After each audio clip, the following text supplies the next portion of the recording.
Congratulations, you finally made it to 4 p.m. You know what that means. Happy hour. It's time to kick back, relax, and dive into the world of sports with the Young and Norvelle Show. Whether you're catching up on the latest scores, analyzing the big plays, or gearing up for tonight's games, we've got you covered. So grab a cold one, settle in, and let's talk sports. Here they are, Patrick Young and Terry Norvelle. On an absolutely gorgeous Tuesday to play some college baseball, we welcome you to the Young and Norvelle Show. We are across from the baseball grounds. Terry Norvelle set up at that bar at the arena. As a matter of fact, yes, that is the name of that bar at the arena. I want to thank the folks here, Michael and his staff, allowing us to set up the Young and Norvelle Show. Right across the street from the baseball grounds is that bar at the arena. We'll be here 4 to 6. The crowd for Florida State baseball is already flocking into this place. It is going to be a madhouse. I've been here many times before the game and during the game. What a great, great addition to the sports community here in North Florida. This neutral site Florida State baseball game has been a great addition. It's a tradition now. It will never go away, I hope. And we will talk a lot of college baseball today. Florida State playing real well year 2 under Link Jarrett. And the Florida Gators scuffling along pretty bad. Their bullpen is killing them. We'll get into that. Talk some hard baseball about 440 with our baseball analyst, Trenton Torchia, our buddy who played at Mississippi State with, he played with Will Clark and Rafael Palmeiro. We'll have Trent on about 440. Want to thank our friends at Hurricane Jointon Creek. That's our normal long time Tuesday home, but we wanted to do a little field trip, a little special field trip, and be stuck here. So thanks to Josh and Callie and the staff at Hurricane, our Tuesday home. Our normal Tuesday home is Hurricane Jointon Creek. We will be back there, of course, next Tuesday. We love our Tuesday home, but sometimes, with events that pop up that we need to be at, and we felt like we needed to be here. We hope Patrick will join us on site. He is tied up at an appointment. He is planning to get over here, and then we're going to go across the street and watch some baseball, Florida State baseball. As we go. The sports news of the day, not a big news day, but news out of college football, and it's not real good. Stanford now is looking for a football coach. Stanford today announced they have fired Troy Taylor. Their football coach was fired. Not one, but two, it sounds like. Two independent investigations found that Troy Taylor may have bullied a lot of females on staff and co-workers, and Stanford went ahead and fired him. Tough time to fire your football coach, but if all that's true, then I don't know if Stanford had any ideas or any other options really to. But it's a late time of year to be looking for a football coach. So we've got a lot to cover today. We will not ignore, obviously, March Madness, 2 days away. Florida will open up on Thursday. We'll go over the full schedule again. I know it can get a little confusing when they start up again Thursday, where they're starting up again on Thursday and Friday. And then, of course, it will play through the entire weekend. So Florida State baseball, a lot of baseball talk, SEC baseball. We've got this date in sports history. Want to talk Gator basketball as well. And I'm going to make a prediction. I don't think Gator Nation, be prepared for this, Gator Nation. I don't think you've seen the last of Danny Hurley in March Madness. We will talk about, as a matter of fact, let's get back to the baseball grounds and today's game. I'm going to try and get my buddy, Jeff Kendall, who is involved with the construction company that has really done millions of dollars of renovation to the baseball grounds. I want to get Jeff on here real quick and have him explain for you folks coming out to the park. If you haven't been here in a year, and a lot of you haven't, obviously, there are a lot of changes that you will see. I'd like to get Jeff. I'm trying to wave him down. Gosh, anybody at that table? All I'm doing is this. Do the Birkin people, attention, Birkin Construction across from me. I'm telling you, these guys, 6 of them, are sitting right across from me, and I'm trying to get Jeff's attention. Good Lord. Jeff, get over here. I need you. It's baseball talk. Come on. We're all live on here. Come on. We're talking about the ballpark. Man, this guy's a lot of work, I tell you. Get over here. Get over here. Jeff Kendall with Birkin Construction. Slide that right over here. See that seat there? All right. Put your apple cider away. So we don't put that on. There you go. Oh, this is pertinent stuff. Jeff Kendall, can you hear okay? Yeah, I can hear. What? How you doing, man? I'm good. How are you? Doing well. Seriously, I was just opening up the show, and people coming out to the ballpark haven't been here in a year. They're going to see a lot of changes here. Your company has been instrumental. The outfield's changed. What's going on? What are they going to see when they come out? Well, that's a secret. you got to Gonna pay. get me saying this. No, You got to pay to get in. no, we're not even allowed to take pictures. No, but I mean, there's. Can you talk around it for God's sakes? Okay. Okay. So it's enhancing the ballpark greatly, right? Oh, absolutely. Yeah, the fan experience will be a whole lot better now. And when you go out there, you're not going to see the old bleachers in right field. there you go. That's what I want. There you go. Okay. That's what I want. And then, yeah. So there'll be a little bit of bleachers, I think. I've kind of peeked a little bit here and there. No, there'll be fan experience. Fan experience in the outfield, Yes. right? Did to your knowledge, did the dimensions have to change of the park? The outfield dimensions or anything? Oh, or, yeah. Is there anything you can talk about? Yes. They got the outfield wall is further out than it was. Okay, so it's deeper now. Deeper, yeah. Center field's 420 or was 420. Y'all didn't quite get to center field, I don't think. Center field stayed. I think center field's 430 now. 430. God almighty, that's a Jeff Kendall home run. No, it'd have to be 530. You want to grab that beer, don't you? Grab it. God almighty, I tell you. The whistle's blown today, right? The work whistle. Yes. We're all right. You can't talk much baseball. I don't know why, even though. What do you want me to talk about? What they're going to. Okay, so again. New bars, new. You can stand up top and look over the outfield wall at a bar, and yeah, that's about all I can tell you, man. We've been told not to talk about it, but it's going to be awesome. Holy cow! I could get the combination of Fort Knox out of you better than this, couldn't I? All right, can you talk Tennessee Vols basketball and baseball? Can you do that? Yeah, I can talk basketball because Ziegler is the best point guard. All right, so my buddy in history. Did you make your company shirts Tennessee orange on purpose, or is that just how it happened? You may be the worst interview on this show ever, and that says a lot. And this is recorded. Well, if anybody was watching it, I'd worry about that. But all right, you just took a shot at my little company. I won't take a shot at your little company. Good. Burke & Construction can be reached for any of your construction needs, right? Except residential, no. No residential. No. All commercial. All commercial. That's right. Tennessee, as they're firing up the Florida State song here. It's going to get rowdy. You ever been here before this game? No. It'll be packed. It is absolute fun. This is a great sporting event in our area. Who are you going for? Man, I'm a neutral fan. I'm for the people. I'm for the people. Neat basketball game coming up. I hate the SEC is going to cannibalize itself. But Kentucky and Tennessee, how you feeling about the game? Kentucky beat them twice. I haven't looked that up. They beat them twice in the regular season. How do you feel about it? I don't feel good about it. No? No, I mean, Kentucky's got their number. You know how Tennessee normally has Florida's number in every sport? Kentucky has it I don't know that. Yeah. I don't think I know that. Speaking of Tennessee, speaking of college baseball, man, they're good again. The defending national champion Vols. I don't know if you've seen them. Obviously, they haven't been on TV a lot as we're getting into baseball. They got a lot. Run rule Florida the other day. I haven't kept up with a lot of it, but I saw that a lot about the run rule. Yeah, you if saw you're that. 10 after a 7, they call the game like in Little League, and that's exactly. Can we swap you out for Mo, or is David around? Is David around? Listen, you're the one that called me over here and put. Holy cow! Now this will be hard to believe. Are we actually friends? Can you tell people we're actually friends? Well, I mean, define friendship. You know, I mean, it's a. Are you buying the table at least? I mean, people are working hard. I will. They're working hard. I will hook these guys up a little bit. Seriously, you don't like your chances? I think Tennessee's playing the best football. They're playing good again. They had a little lull that middle season, I thought. They're playing good again. Okay, answer that. Are you confident in Tennessee? And be serious. I'm not. Kentucky can't beat them 3 times in a row, can they? Yeah. The other 2 don't matter. This is the one. Do you remember when the Jaguars had the season? They only lost 3 games and was to the same team. Mm-hmm.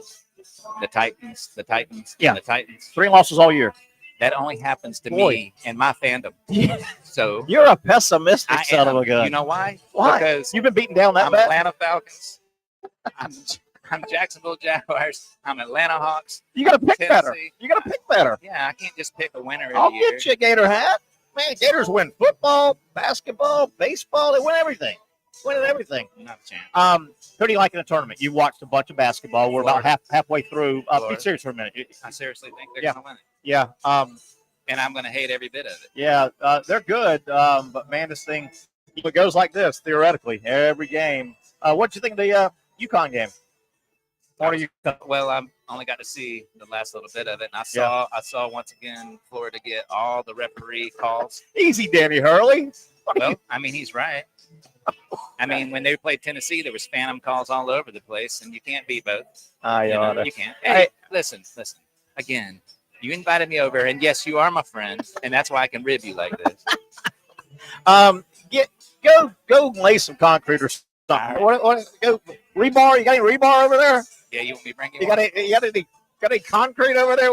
You got? What's the thing that does this? You know, the big scooper thing. You got one of those over there? Yeah, an excavator. Yeah. Yeah. Hey, I'll bring it. We'll dig a hole for you. How about a backhoe? We got any backhoes over there? Yeah. We'll dig a hole for you. Get out of here. God, absolute worst interview in the history of the show. We're probably not even on the air. The FCC has pulled the plug on it. Don't trip. Good Lord. Man, when I go off the air, that guy, you owe me a beer. That was terrible. Absolutely terrible. Man, makes you want to root against Tennessee after that. That was my buddy Jeff Kendall, Birkin Construction. They really have. He can't talk much about it, obviously, contractual stuff with the city, but they have really, one of their projects the last multiple months has been really, I wanted to say there's been like $30 million of enhancements and improvements to the baseball grounds. I think everybody knows if you go to the baseball grounds, it's a great stadium. It's a great night, afternoon out to watch some ball, and they've made it even better. I've been in it and kind of peeked around here and there, and the crowd tonight, by the way, there'll be 12,000 people in this place across the street. The crowd will really enjoy it. There's a big enhancement in the outfield where they've moved basically, and I can talk about it, the Jumbo Shrimp administrative group, normally all of their offices underneath the home plate and heading toward, first base and third base lines under the grandstand. Obviously, there's a lot of office space. Well, they kind of think I think the theory was move the administrative offices of the Jumbo Shrimp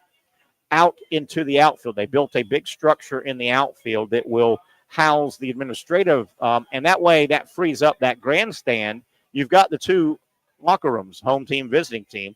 That frees up a lot of space where you can have hitting tunnels, you can have pitching tunnels, you can have a lot of workout facilities, and the two teams, their locker rooms are right there. They just walk to the tunnels under the stadium, protected from the elements, and move the administrative area out. They've taken out the outfield seating on that right field line, and the big building goes up high. The top of the roof of the new building in the outfield will have a bar and a lounge, and there are also going to be front-facing big plexiglass windows that when you're out in the outfield, I think the front of that, the offices can look out, and I'm not sure if that has a public area, but I think the workers and things like that during the game, if you're out doing administrative work, and that happens at night, you can see the field. So really, really nice enhancements if you're heading out tonight or in the near future for a Jumbo Shrimp game or a number of, the high schools play here a lot. So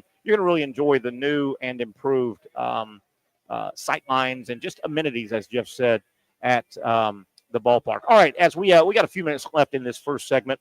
Coming up at 4:40, we'll talk a lot of college baseball with Trenton Torchia, our baseball expert who played at Mississippi State. I teased a little bit. I don't know this for a fact, but I'm going to go ahead and predict that Gator Nation, be prepared.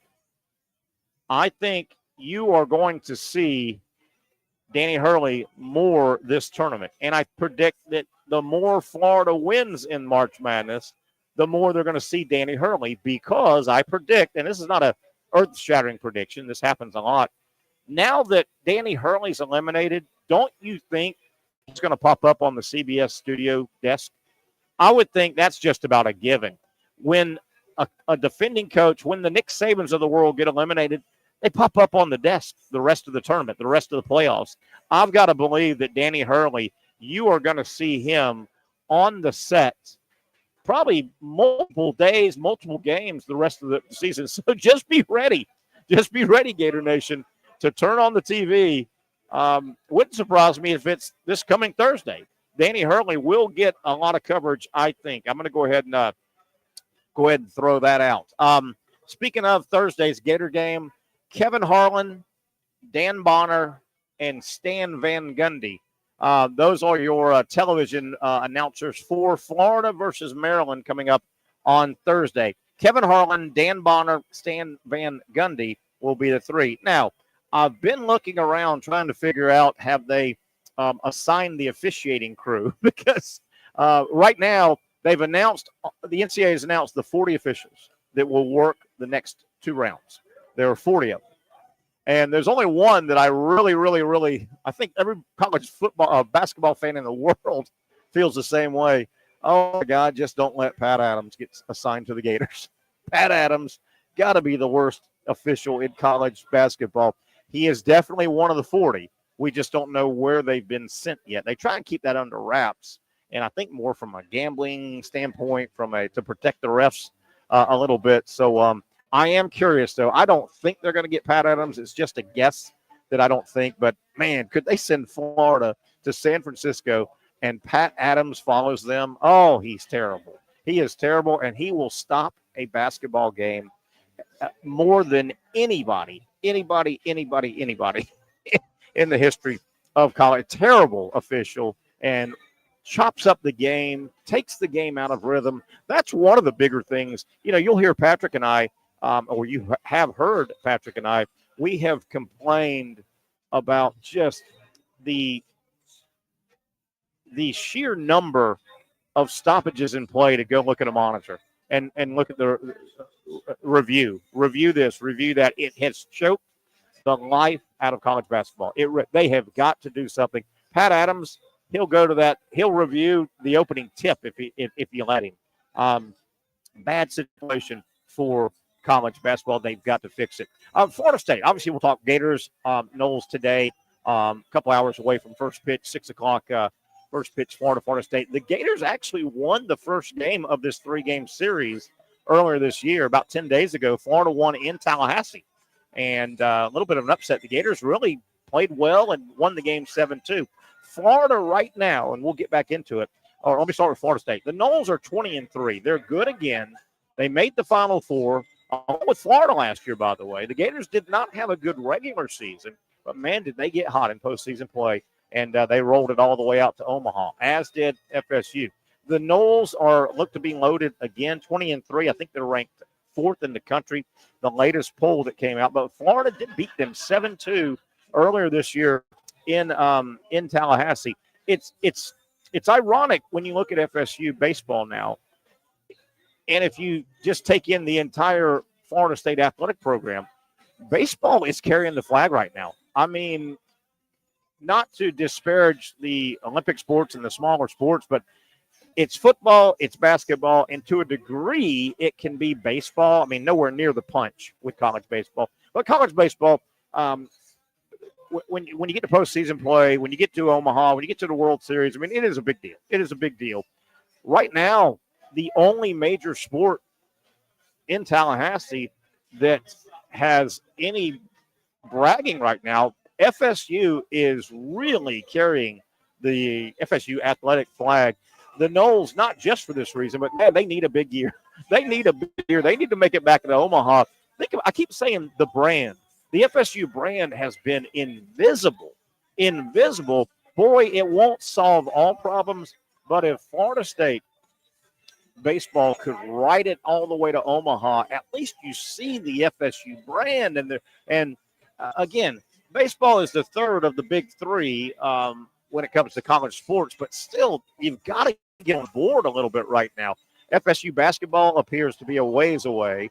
FSU football, it is a real touch-and-go year for Mike Norvelle, I think, with FSU football. I know they paid him a lot of money, but where does it go?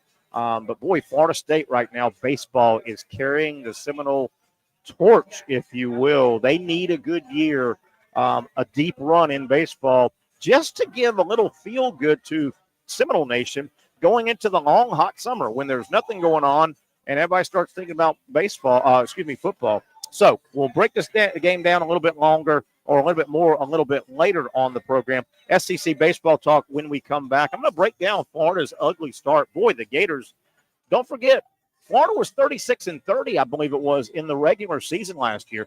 They got into the postseason play and got hot. They really scuffled, and right now 18-8, but I'm going to break it down further. It's not as pretty as even 18-8 sounds. We'll talk about that as we go. One down, we take it until 6 o'clock, and then everybody's heading across the street to take in a beautiful evening of college baseball. Let's take a break, come back. More Young and Norvelle Show right here on Action Sports JAX.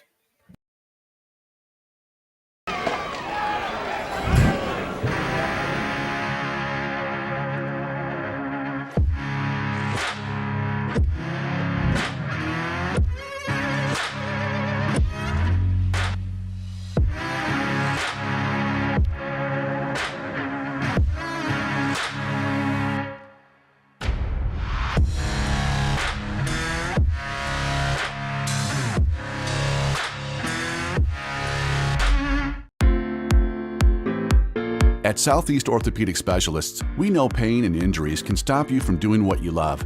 This is why our board-certified orthopedic specialists offer the latest in both non-surgical and surgical treatment options and create a treatment plan tailored to your unique lifestyle and goals.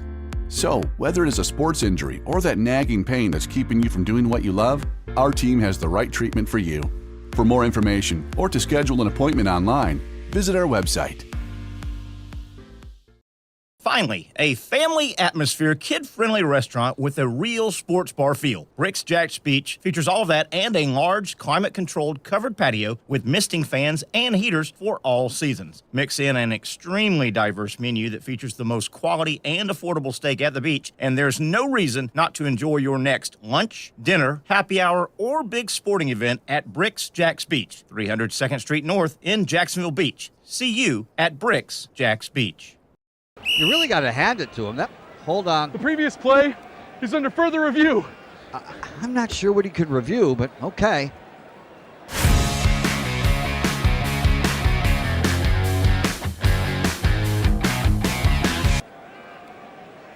Sure has been a while.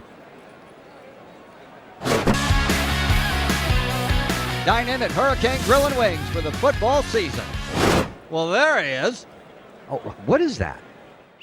The Action Sports JAX 24/7 network is streaming. I'm Stuart Weber, and I'm here to teach you a nice three-step process on how you can watch all your favorite programming from the Brent and Austin Show every weekday 10 a.m. to 1 p.m. or the Cup Date with me. It's fantastic. We talk NASCAR. It's a great time. Wednesdays at 1 o'clock. All right, first step, easy. Download the Action News JAX app. You probably already have it downloaded on your phone, so you might already have that one taken care of. Step 2, see that stack of pancakes up there? You click that stack of pancakes, and it's going to bring down step number 3, which is a full screen of all the different streams that you can click on, including the Action Sports JAX 24/7 stream. You click that, the video's rocking and rolling on your mobile device, you're watching all the shows you want to, and you're having a good time. You can also do it on your smart TV with the Action News JAX Now app. I do it on my Samsung TV at home. It's a great way to watch it on a nice, large screen for all the content. That's the Action Sports JAX 24/7 network. Hope you can find it. You trust CGC to make your water great, and now you can trust CGC with your plumbing needs as well. Fast, convenient scheduling, licensed and insured. A quick call away at 904-552-1242. You never know when you're going to have an issue with a shower, toilet, or maybe it's a sink that sometimes is easy to fix. All right, let's be honest. I'm not fixing anything. I'm totally staging this because when I have a plumbing problem, I call CGC Water Treatment and Plumbing. Trained professionals, transparent pricing, customer satisfaction. Small problem or even a bigger issue. Maybe you need a new tankless water heater or something a bit more intricate. The experts with 25 years of experience at CGC Water Treatment and Plumbing can do it all. Call 904-552-1242 or visit cgcwater.com. That's 904-552-1242 or cgcwater.com. CGC Water Treatment and Plumbing, an authorized independent Connecticut dealer. Florida license number CFC 1432579. Again, let me take a moment here on a beautiful Tuesday to thank our normal Tuesday location sponsor. You know it by now, Hurricane Jointed Creek. We are not at Hurricane today, kind of a special field trip. We will be back at our longtime Tuesday home, Hurricane Jointed Creek. We'll be back on next Tuesday. But remember, going into Thursday, Friday, Saturday, Sunday, 4 wall-to-wall days of basketball. Again, if you're in that heart of the Mandarin area, right by the Jointed Creek Bridge, you can't go wrong. Bring your family, bring your group of friends, buddies, and watch ball. You'll be glad you did. Hurricane Jointed Creek, our Tuesday home. Want to thank Josh and Callie for allowing us to kind of do a little field trip. We're right across from the baseball grounds. We are at, and I'm going to say it again, we're at that bar at the arena. And if you are saying, well, Terry, I want to get there, which bar are you talking about? I'm telling you, the name of this place is that bar at the arena. That's the name of the place. So if you're trying to come down, just Google it and say that bar at the arena. But we are literally the sports bar that is on the arena grounds, right across from the baseball grounds. That is where we're set up here, 4 to 6. Patrick is wrapping up an appointment. We hope he can get here today. He's looking forward to it. He's going to try and bring some books out and personalize and sell some of his books. Sit to Rise. We hope Pat can get here early when the doors open here at that bar at the arena. Early, it was a Florida State slaughter, man. The Florida State fans rolled in here. I was like, good Lord. It's balanced out a little bit now. We're going to have a massive crowd. I've been in here 2 hours, 1 hour, and at first pitch, I've been in this bar for this game over the years, and it gets packed. It is you can hear it. The music's cranked up. The weather's perfect. Every door in the place is wide open. The weather is perfect, and you got some good Gators and some good Seminoles. Food being served. I want to thank Michael and his staff here, the group that's let us be here. And, yes, they do serve food here. The food is being pumped out. Outdoor bar. Everything feels outdoor, but you can come inside where we're set up, or right here on the patio, right directly to my left. So, man, if you're coming down, get down here quickly. I talked to my buddy Rob Leverock with the Gator Bowl Association. They run the game. They're the organization that puts this game on. And I asked him about tickets, and he reiterated. And I've heard this for I'm telling you, I heard tickets probably 2 weeks ago, I think, were basically sold out. The only way you could get a ticket a couple of weeks ago was on the secondary market at a very, very high price. And my buddy Rob Leverock, he said that was absolutely true. They could not sell one more ticket. They are smack dab sold out. This is a super stop on our sports calendar here in North Florida. Again, for people that aren't familiar, Florida State, for years, they always play a series. The history of this would be Florida and Florida State, and you bounce your series back and forth. 3 games this year in Tallahassee, 3 games next year in Gainesville, goes back and forth. Now, these programs have been so good, they meet a lot of times in postseason. But that's the normal setup. Florida does that with Miami. 3 games in Coral Gables 1 year, 3 games in Gainesville. FSU does that with Miami. This game, and I should have asked Rob, I can't remember. It's been probably 10 years. I bet it's been 10 years that somebody had the idea, and it is a spectacular idea, I think. Florida State, regular season baseball, they continue to play their 3 regular season scheduled games. But now they don't play 3 in Gainesville, 3 and alternate 3 in Tally back and forth year to year. The 3 games are played every year. 1 is in Gainesville, 1 is in Tallahassee, and a 3rd is neutral site right here in Jacksonville. And they do bounce it around. The first one was in Tallahassee this year. The first one next year, I believe, will always be in Gainesville. It'll go back. But the Jacksonville game is in the middle. And It's not an exact geography split, but it sets up kind of cool. Tallahassee, Panhandle, Gainesville, more Central Florida, and Jacksonville kind of at the turn, the bend. Really, really good game. And Jacksonville has taken to it. The Seminole and Gator fans easily have taken to it. And I know people this game in Jacksonville, I know tons of people. This thing is circled. It's circled like Florida State. I'm sorry. It's circled like Florida, Georgia. It's a neutral site game. People, I literally, and I'm not just blowing smoke, I literally hear friends of mine and people talk about this game throughout the year. And when baseball season's coming up, or man, do you ever go to Gainesville and see their new park? Or what about Tallahassee? Man, I don't know, but I'll tell you, that game in Jacksonville is a blast, and it really is. It really is a lot of fun. It is it's a special game. It's a short rivalry neutral site game, but it's worked. It really, really has worked. And with college football, we only have a couple of neutral site games left. College baseball, obviously, much more than basketball or football. Basketball, you generally play your non-conference rival once. Florida State playing basketball once. That just bounces back and forth. You only get once in the regular season. You want to have every other year, you want that game in your arena. So certainly Florida State basketball, 1 year, one game. Gainesville, 1 year, one game. Tallahassee.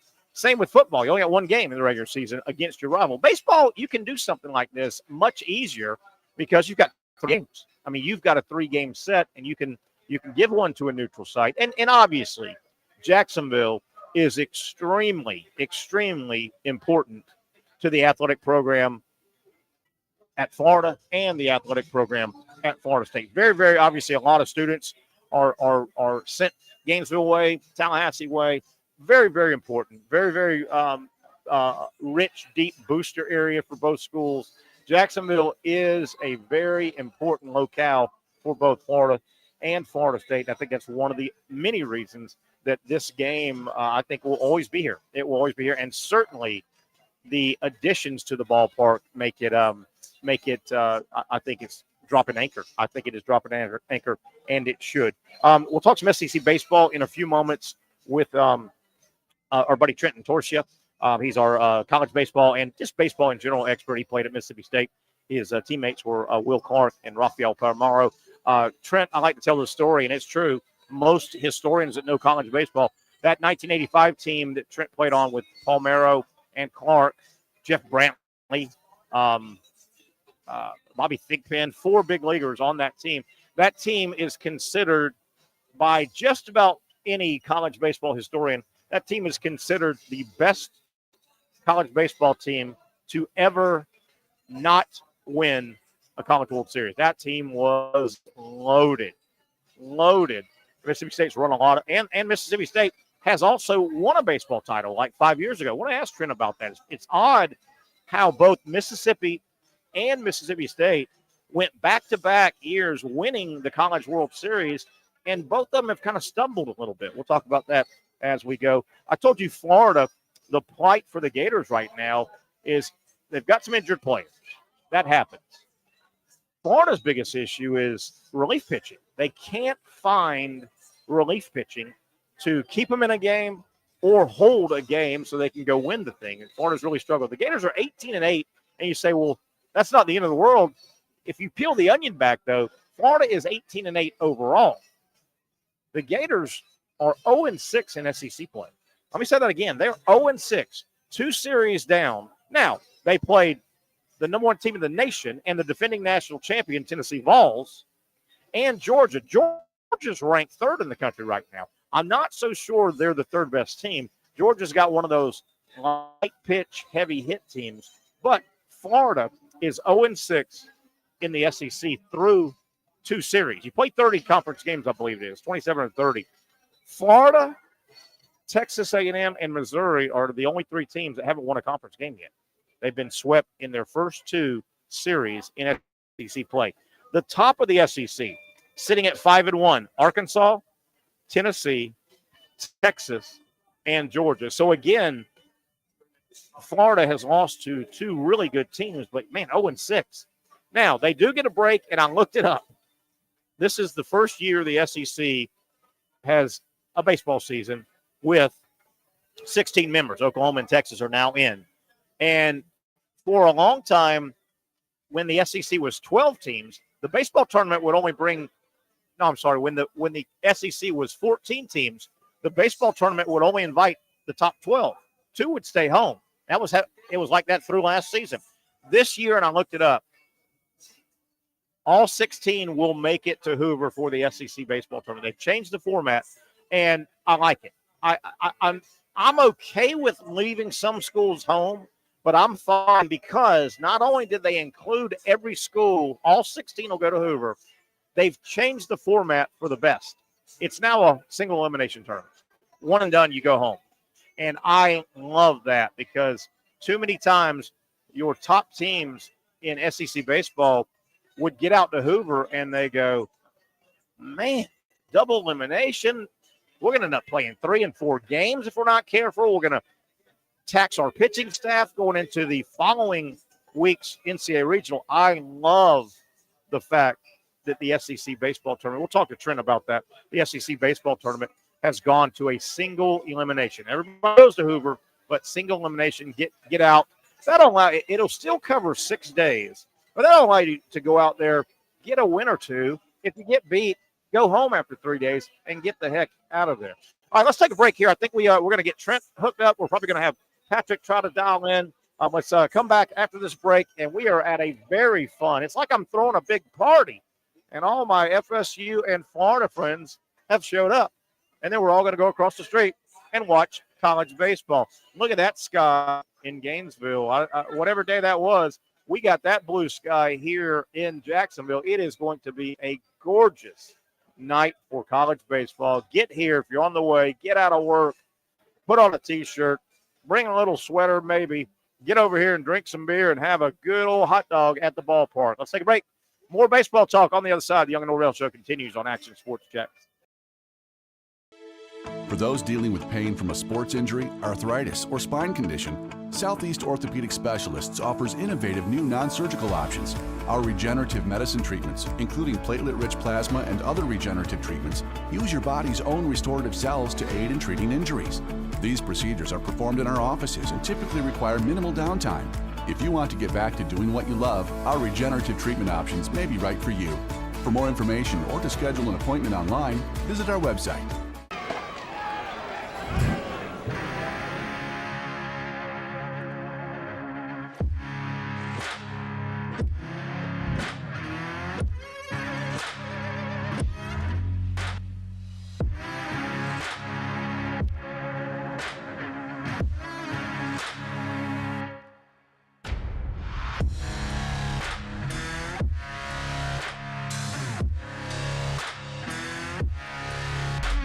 Finally, a family atmosphere, kid-friendly restaurant with a real sports bar feel. Rick's JAX Beach features all of that and a large, climate-controlled covered patio with misting fans and heaters for all seasons. Mix in an extremely diverse menu that features the most quality and affordable steak at the beach, and there's no reason not to enjoy your next lunch, dinner, happy hour, or big sporting event at Rick's JAX Beach, 300 2nd Street North in Jacksonville Beach. See you at Rick's JAX Beach. You really got to hand it to him. Hold on. The previous play is under further review. I'm not sure what he could review, but okay.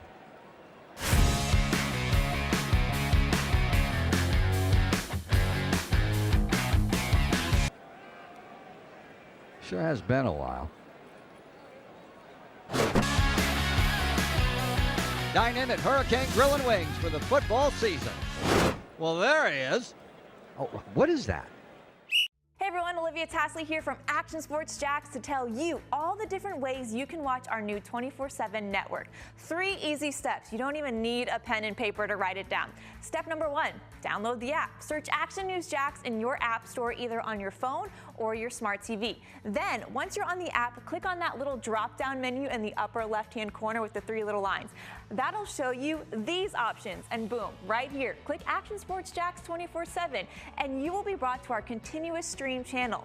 That app can be accessed through all these different platforms, whether you have Roku, Fire TV, Smart TV, Apple TV, or Google TV, you can find our app. Now, if you don't have access to the app, don't worry, we still got you covered. We're across all social media platforms from Facebook, Instagram, X, YouTube, Twitch. We have a podcast channel. Plus, check out our short reels on our TikTok. Action Sports JAX 24/7. It's on all the time and everywhere.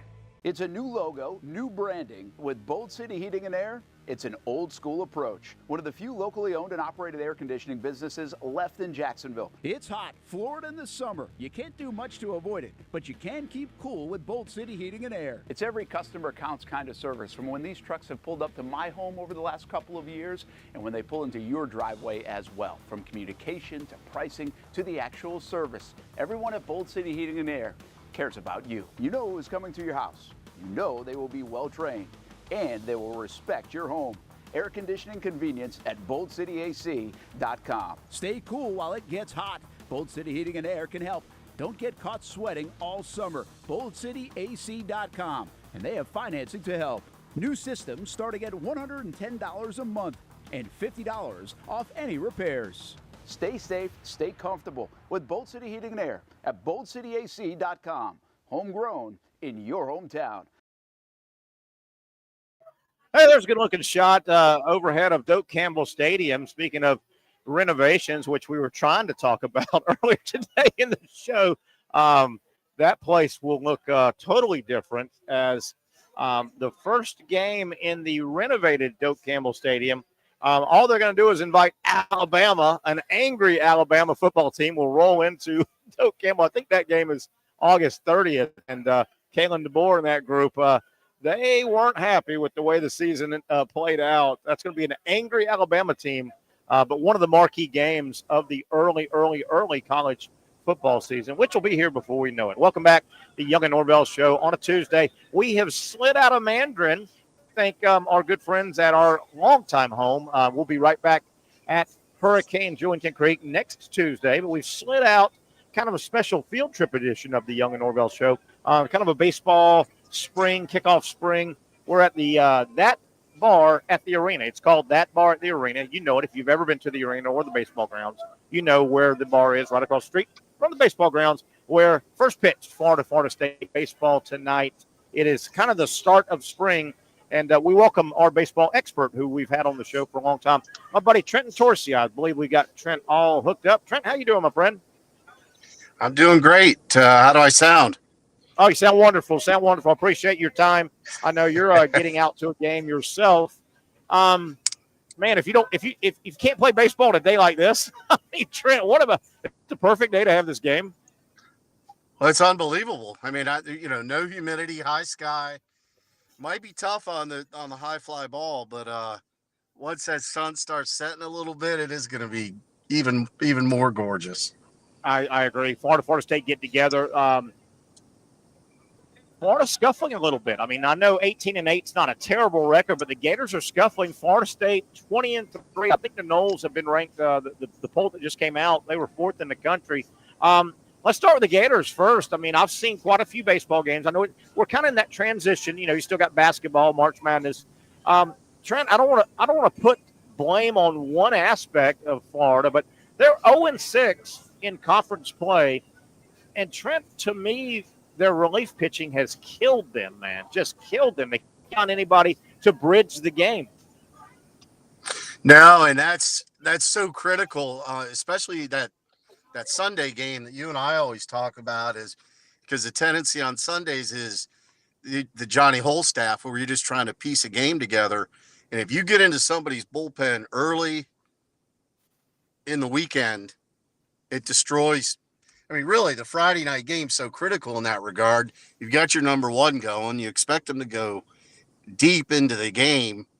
And if for some reason they struggle early, you go to your guy and you either spend your guy for the rest of the weekend or he doesn't get it done. And now you're just kind of passing the baton. Yeah. You know, we always talk about how hitting is so contagious. Well, bad pitching's pretty contagious too. And wow, interesting. It's almost like you're looking around going, man, I don't want to be that guy. And it starts getting into your head. And the game is so mental to begin with. And then it's the pressure when you come out of the bullpen. Let me back up. When you're a starter, you get more of an opportunity to ease into the game, work through some struggles. If you come out of the bullpen and you're not throwing strikes immediately, next man up. Yeah, and Trent, I think you and I may have talked about one game in particular when Florida was in Knoxville. So they're playing the defending national champion Tennessee. Tennessee is as good as ever. They got a staff that throws 100, and they got guys that mash the ball. That's Tennessee baseball. Florida's playing, I think it's the middle game.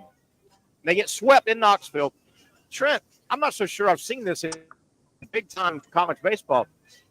We go to the 7th inning. Florida is trailing 1-0. I mean, they're playing a just dogfight with Tennessee. It's 1-0 Tennessee going to the bottom of the 7th, right? The game doesn't make it out of the 7th inning. Tennessee run rules them 10-0. But the bullpen couldn't. They're in a 1-0 dogfight, and they can't get out of the 7th. I think that kind of sums up where they're at. Well, it's everything, too. It's like if you can't throw strikes and then you get behind in the count or you put runners on, you hit them or walk them, and then you're giving up the 3-run homer or whatever it is. Yeah. And then, the other piece is, do you start staying with your starters longer because you don't have that, because your pen is failing you. And, what ends up happening is your starter gets in trouble. Then you go to your pen that's not getting it done for you. And in the blink of an eye, they put a crooked number up on you. Yeah. And, you're packing your bags and head to the hotel for the next day. And Trent, and it was the same held true for Georgia this past weekend. The sports phrase I'm going to bring up. They were close games. And I'm sorry, Trent. I'm not asking you to speak up a little bit. It's getting crowded in here. But the sports term I was going to use, Trent, you hear this a lot around football, is play complementary football, right? Your offense supports your defense to stop supports your special teams supports, right? There's complementary football. I think what you said, and I may come up with an interesting new term, can I say you can also play uncomplimentary baseball or football where if your pitchers and your middle relief is scuffling, I think your pitchers can put pressure on your hitters, right? A little bit. Yeah, because you sit there and it's like climbing a mountain and you go, I can't get to the top, so why should I even start? You've also given energy to the opponent's pitcher to be like, all I got to do is, get into the strike zone. Don't walk anybody. Solo home runs aren't going to beat us. And the hitters start pressing and get behind in the count. Maybe they're taking pitches to try to work the count. And then and hitting is also contagious, as I just mentioned that a minute ago. Yeah. But the inability to hit does the same thing. Totally. Particularly if you leave runners on base. Trent, I still want to stay with Florida State baseball, Florida baseball, Florida State baseball. Look at the Noles a little bit. A moment ago, I don't know if you heard me explaining. I was curious today. They put a segment together. Florida is 0-6. They've opened up 0-6 in conference play. And I know historically, I looked it up today, like last year, 14 teams won the conference. 12 went to Hoover, and 2 stayed home. 2 did not qualify. I thought to myself this morning, I go, my God, if Florida has a couple more bagel series, are they going to get shut out? I want to get your comment on this. The SEC has changed the format in Hoover. This year, now that there are 16 teams, all 16 will go to the conference baseball tournament, but it's been changed to single elimination, which I love that part of it. What do you think about that? I think it's fantastic. I thought the tournament in the double elimination just got too drawn out. We've talked about this every single year, you and I have, where I don't want to use my arms. If I know I'm hosting a regional, I want to play maybe a game or two and get the heck out of there. Absolutely. And not so that you can set up your regional rotation like you would your weekend rotation for a conference series. Yeah, I think it's great for everybody involved. I'm totally on board with it. Totally on board with it. Now, conversely, if you're the team that has to win a bunch of games to get into a regional, you probably don't like it because you may not have as much of an opportunity. But you go one and done. Can't, you don't add any more wins, sure. But you can't tax these players the week before the regional, which is, I hate to say it, more valuable than the conference tournament is anymore. Totally agree with you there. Totally agree with you. The tournament will still cover 6 days, but one and done, get you out of there. I think that's a smart situation. Florida State, boy, 20-3, and I was kidding when we went on the air here, Trent. If it's not for Florida State baseball, they don't have much to hang their hat on right now. FSU Nation needs baseball to be good. I mean, basketball was no factor, football was no factor. Boy, what a good time to have FSU baseball coming back to national prominence. Well, we knew that was a home run hire. I mean, he had, Notre Dame, which is not a traditional power. Link had them in the hunt every single year, competing, gritty, big arms. He's got all that now, and it really doesn't take much to turn it around. And it certainly helps to have a name like that as your head coach. And he's got a lot of skin in the game, not just because he's the head coach, but he's also an alum. Yeah, and he's where he's supposed to be. I don't know him at all, Link Jarrett, but he strikes me from afar. He's where he wants to be, and I could see, health permitting, knock on wood. I hope he stays healthy for the rest of his adult life, obviously. Couldn't you see Link Jarrett coaching Florida State baseball 25, 30 years? Could he be another Mike Martin? Yeah. Think about that.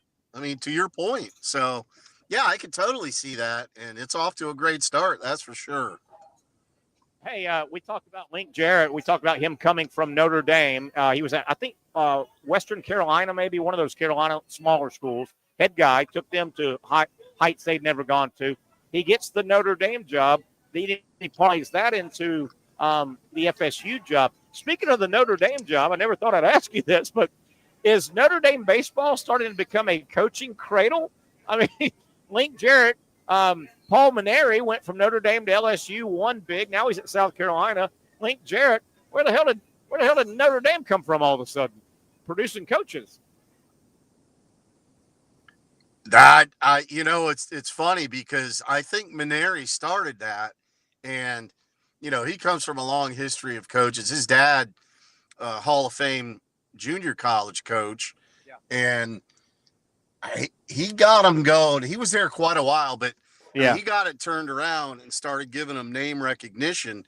And then to your point, he takes the LSU job, next man up, and he just built off of what Paul left him and made it probably better. Although I know Paul was at least in one World Series with Notre Dame. Now they didn't win it. Yeah. But you say it all the time. It's hard to win championships. Yeah. But just getting to Omaha is phenomenal. And wasn't it a Link Jarrett Notre Dame team that rolled into Knoxville 3 years ago and stunned and sent Tennessee home in Knoxville? Yes, they did. And they also rolled into Starkville for a super, I think the year after that, and gave them all they could handle, and came up a little short. But that year they thought they should have been the super regional host. And Trent, it was very, I was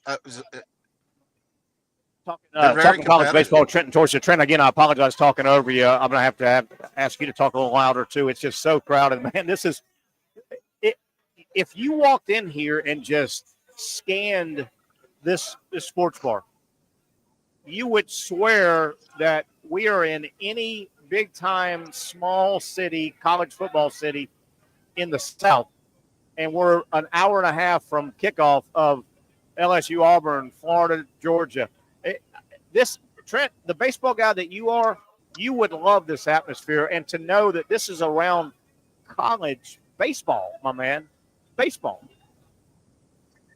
Love it. I love to hear it, and I do wish I was there. I had a prior commitment, but absolutely, it's great for the city of Jacksonville too. By the way, because we're showcasing, beautiful weather and passion for college baseball.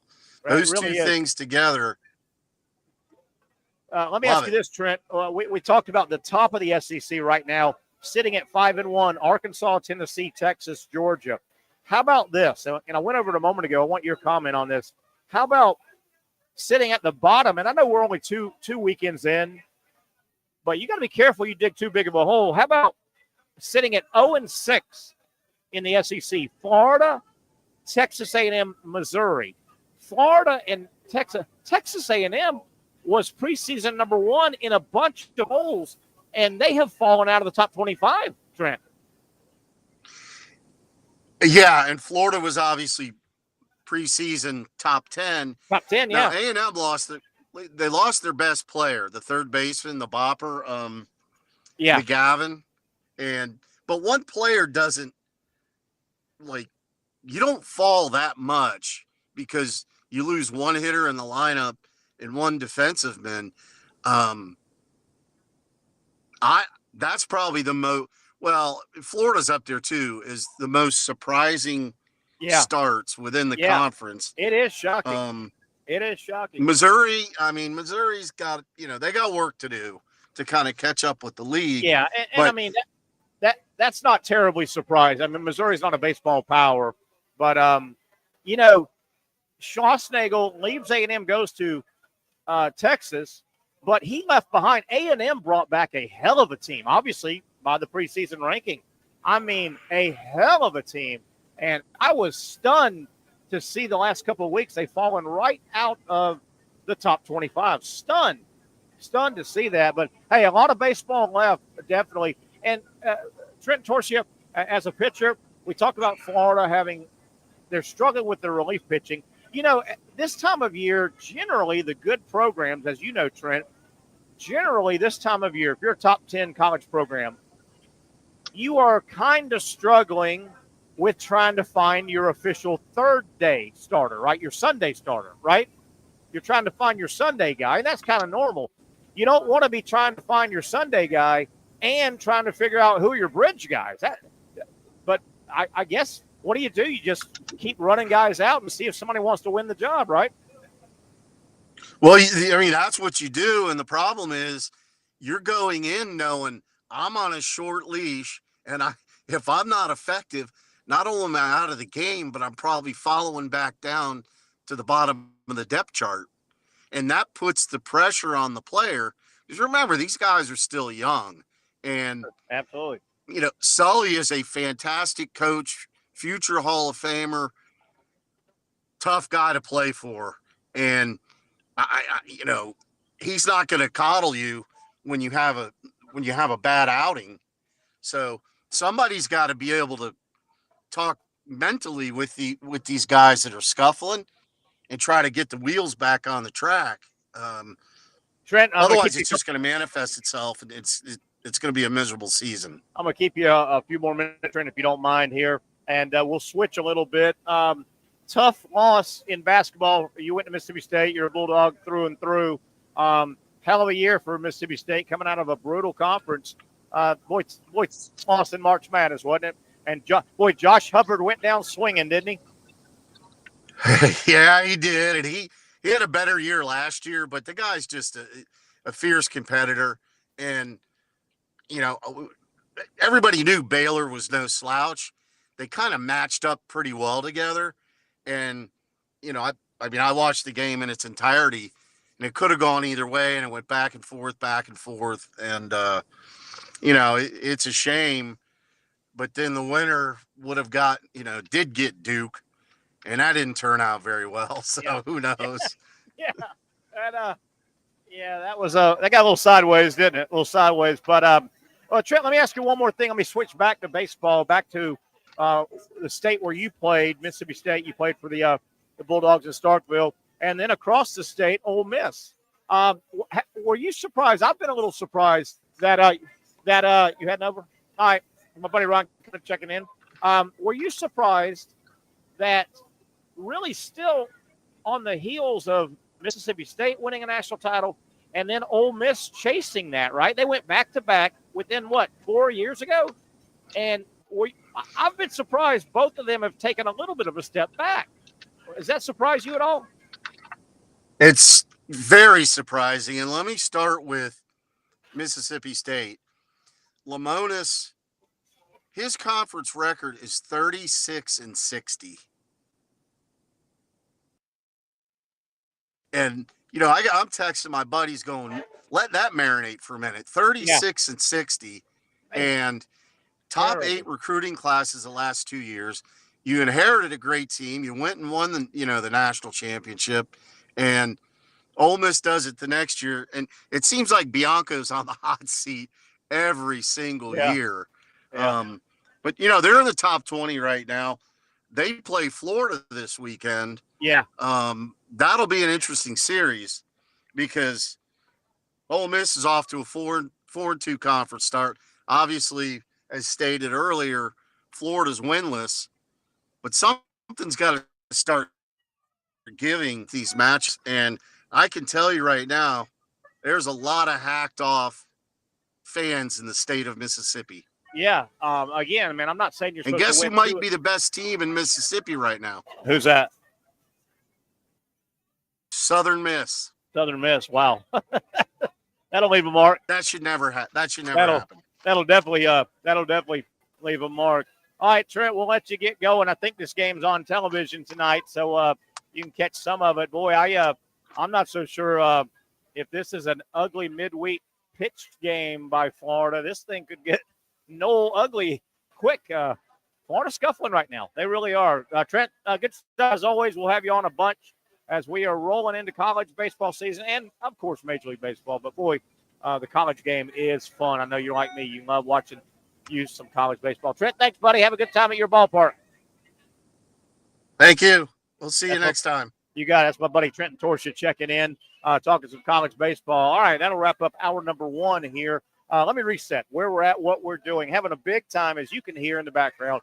Big old party coming in here. We are set up live across from the baseball grounds. We are at bar at the arena. That is the name of it. You know what we're talking about. Beautiful brick bar here, and it opens for major events.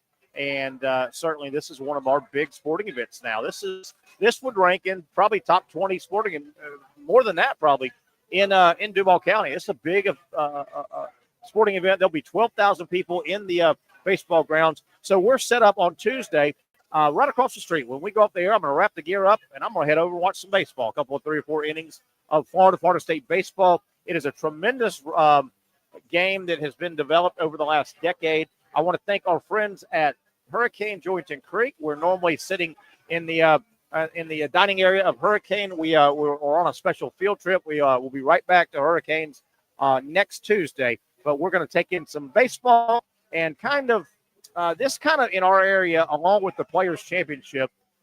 This has also become one of the sporting events that kind of announces it's springtime in Duval County when Florida State get together in baseball. And as we go to break, if you don't know how it works, they've been doing this about 10 years now. Florida State baseball will always play 3 regular season games. It's been that way for a long, long time. They, about 10 years ago, started saying, hey, I got an idea.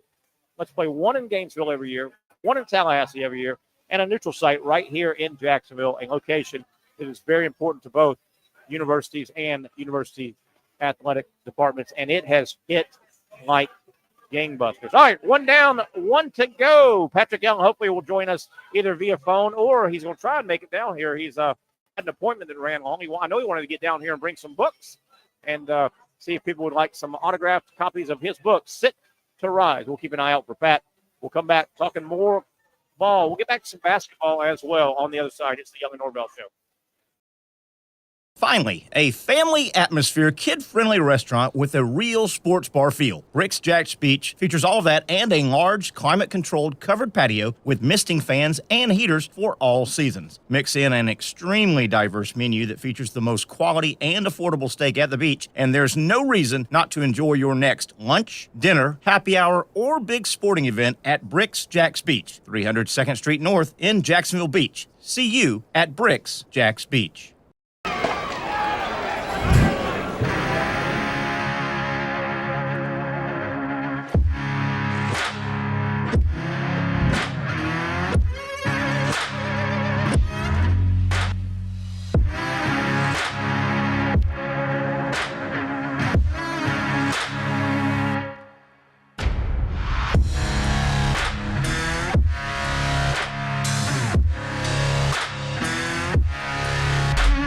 For over 20 years, Southeast Orthopedic Specialists has been providing the highest level of orthopedic and spine care to patients throughout Northeast Florida. Now, we're making that same great care even more convenient with Southeast Orthopedic Specialists Direct, a walk-in clinic where you can be seen for pain or injuries with no appointment needed. Staffed by orthopedic physicians and specialists, we offer everything from diagnosis and treatment to imaging and bracing, all with no appointment needed. For more information, hours, and locations, visit our website.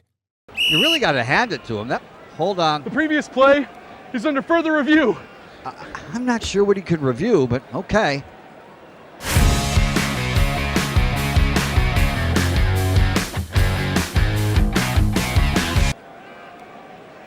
Sure has been a while. Dine in at Hurricane Grill and Wings for the football season. Well, there he is. Oh, what is that?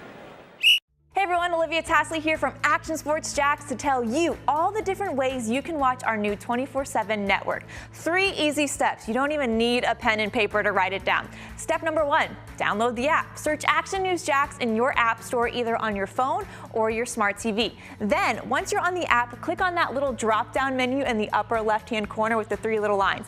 That'll show you these options, and boom, right here, click Action Sports JAX 24/7, and you will be brought to our continuous stream channel. That app can be accessed through all these different platforms, whether you have Roku, Fire TV, Smart TV, Apple TV, or Google TV. You can find our app. Now, if you don't have access to the app, don't worry, we still got you covered. We're across all social media platforms from Facebook, Instagram, X, YouTube, Twitch. We have a podcast channel. Plus, check out our short reels on our TikTok. Action Sports JAX 24/7. It's on all the time and everywhere. Summertime means sizzling sales at Nimnick Buick GMC. The #1 Buick GMC dealer in Jacksonville has lots of inventory to choose from with their best price guarantee. Nimnick never charges above MSRP. You can save up to $10,000 off select new GMC Sierras or get rates as low as 1.9%. You know I'm a truck guy. GMC Sierra, my trim level is an SLT. This one's an Elevation. Pretty good looking color as well. So here at Nimnick Buick GMC, you have a lot to pick from. My father-in-law, he drives this, an Enclave, so I like that GMC in the family. 2025 is coming around the corner, which means it's almost time to close out those 2024s this summer. You can schedule a test drive at NimnickBuickGMC.com, and while you're there, check your trade value and customize your payment options. Nimnick is there for you, even on Sundays. Visit the showroom on Phillips Highway or shop online at NimnickBuickGMC.com. Nimnick, your friends in the car business since 1941. GMC, we are professional grade. All right, we are back. A lot of football helmets, but we are talking a lot of baseball, college baseball. That's right. It's a special day here in Jacksonville. This is a tradition that's been going on probably, I keep saying, around a decade. Florida State, they play one of their annual 3 games during the regular season here in Jacksonville, and it has turned into it really is, as we welcome Patrick Young to the show. Patrick, I know you're a Jacksonville native. You've been familiar with this thing. If you listed the big sporting events in Jacksonville, the players, Florida, Georgia, Jaguar games, particularly when they're good in playoff, I get all that. This neutral site Jacksonville game between Florida State baseball, it's got to be top. It's probably top 6 or 7 in our area. This thing is blown up huge.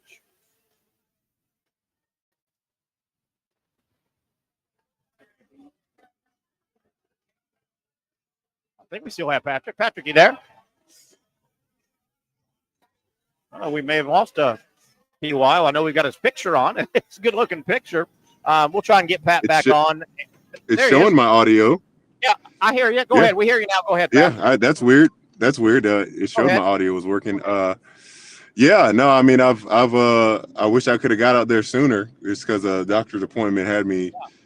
You know, they were a little overwhelmed and understaffed today. So I'm going to try to squeeze in there and get some baseball, because I got to figure out and get an eye on and see like what's going on with the baseball team being 0-6 in conference play right now. I know, man. I know it's ugly. I think they've had a few injuries. Everybody has injuries, as you know, in sports. But I think their relief pitching, their middle relief pitching, has hurt them.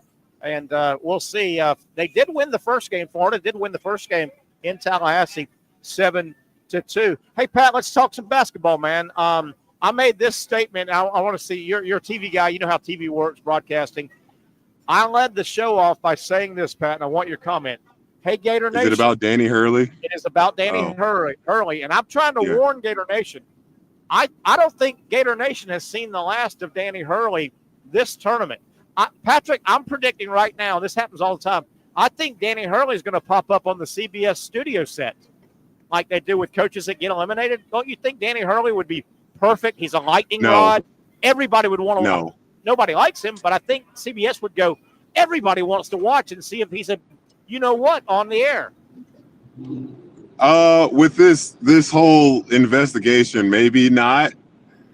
I will turn the television off if I see his face on any of these shows. I cannot stand, and I don't want to, and I said like to one of my buddies, like, hey, I'm not going to cast the first stone. His flaws are just very visible. Yeah. We all got them. Look, and they're loud and obnoxious and they're ugly, but I for some rhyme or reason he still gets a lot of attention. And I don't know, man. His players, and I always say that his players, you don't hear them complain.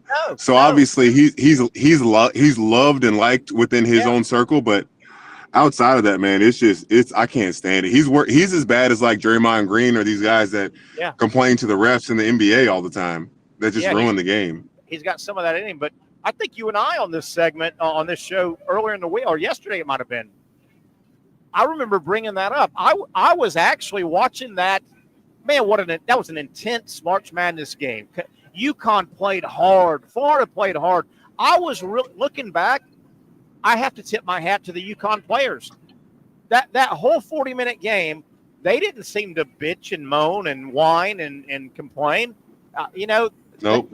They haven't taken on that persona, and I was proud of those guys for not being like that, weren't you? Yeah, no, that's true. I don't think any of his players are. And most coaches, they always say like, "Hey, I'll take care of the officiating. Your job is to play the game." And some guys still say stuff to it, but like I truly think his team embraces it, because it's two things, Terry. One, either because they know like officials are afraid of the ref and they don't need to do anything. Yeah. Or two, they're afraid because Hurley puts so much on the officiating that if they say one little thing, that the officials will tee him up for sneezing in the wrong direction. You'll get a technical foul. Did you think? And Pat, you were at the game. You were in the arena. I don't know if you sat in the stands or did you sit probably in the stands with your mom. No, we weren't in the stands, but we were like kind of on the extended bench, I would say. Okay. So did you have a good view of Hurley during the game? And no. Did you think he was ever close to getting a tee? Yeah, there was one point he was screaming at the refs. I was surprised he didn't get one. Yeah. I think his assistant coach tried to bring him back in or something. Oh, and he told his assistant coach to shut up at one point. Like, the guy has no shame, man. Yeah. I know, Patrick, last week and I was kind of having fun, tongue in cheek, but I made a prediction. I said, I'm going to tell you what, I'm predicting that late in the second half, Danny Hurley will get ejected from the ballgame. I made that prediction.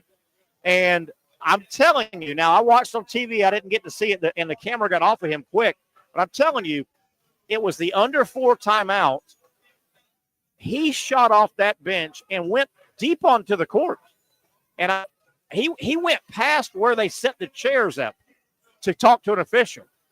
And I watched the game with my daughter, and I said, Kendall, I thought he was going to get teed up right there. And Patrick, I'm telling you, if he had gotten teed up right there, I think he might have gotten ejected. I think he would have went ballistic.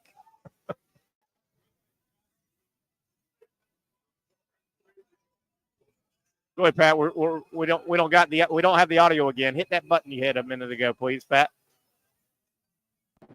Oh, I want to hear Pat's comment. What about now? Yeah, you got you. Yeah, you're good. Go ahead.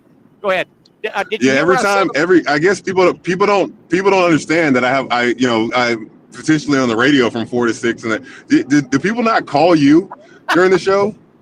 I'm not on my phone at all right now with the broadcast. Yeah, well, you're using your monitor, the camera. Right? Yeah, you're using the phone. That's a difference. Why. Yeah, you're right.